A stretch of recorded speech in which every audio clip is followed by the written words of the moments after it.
Hi friends, তোমরা সব কেমন আছো? আশা করি ভালো আছো। আমরাও সব ভালো আছি। চলো কোথায় ঘুরে আছি দেখো, দেখতে থাকো, সঙ্গে থাকো। তোমাদের দিনটা শুভ হোক। এই দেখো, তার মধ্যে একটু বাপ মেয়ে মা সবাই মিলে একটা সেলফি হয়ে গেল। সেলফি নিতে নিতে আমরা ব্যান্ডেল স্টেশন চলে এলাম। ব্যান্ডেল স্টেশন থেকে ট্রেন ধরে এবার আমরা যাবো চিরাটে। চলো ট্রেন ধরে নিই। চলো এবার ট্রেনে চলে এসেছি। ট্রেন থেকে এবার দেখি নামবো টুকুস করে। এবার টুকুস করে নেমে গিয়ে আমরা এখন হাঁটতে থাকবো। চলো, এই দেখো, দেখেছো আমরা নেমে গেছি। নেমে গিয়ে এখন হাঁটতে থাকছি।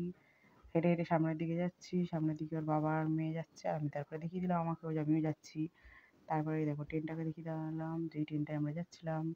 তারপরে এবার লোকের দিকে তাকালে তো লোকে বকা দেবে, তাই জিরাট স্টেশনটাও আমি দেখিয়ে দিলাম যে কোন স্টেশনে আমি নেমেছিলাম। দেখেছো? ওই দেখো, আমরা গাড়ি নিয়ে যাইনি, মানে মোটর সাইকেলে যাই। মোটর সাইকেলে যাইনি, ট্রেনে গেছিলাম। যেহেতু মোটর সাইকেল এখন খুবই ধরাধরি, মানে ধরছে। আর তার মধ্যে আমাদের মানে ব্যান্ডেল ডানলপ আছে যে, সেখানে কালকে মমতা দিদি এসেছিলো। সেই জন্য প্রচুর ভিড় আর প্রচুর পুলিশ। তাই এ দেখো, চলো স্টেশন থেকে নেবে টোটো না দেখিয়ে আমি বাড়ি চলে এলাম। বাড়িতে কি সুন্দর ফুল ফুটেছে সেটা দেখিয়ে দিলাম। চলো আবার বাড়ি যাওয়ার সময় হয়ে গেল। খাওয়া দাওয়া কমপ্লিট। আর সেগুলো আর দেখালাম না। এত ভালো ভালো খাওয়ার দেখার পরে লোকে যদি নজর দিয়ে দেয় যে শ্বশুরবাড়ি গিয়ে এত ভালো ভালো খেয়েছিস, দরকার নেই, থাক। চলো, আমরা এটা হচ্ছে অন্য ট্রেন। এই সামনে দিয়ে আমাদের ট্রেন আসবে।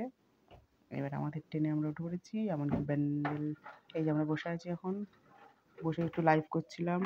তারপর ব্যান্ডেল স্টেশনে চলে এসেছি। ব্যান্ডেলে নেমে পড়েছি। নেমে টেমে নিয়ে এখন আমরা বাড়ির দিকে রওনা দেবো। এবার আমরা টোটো ধরবো।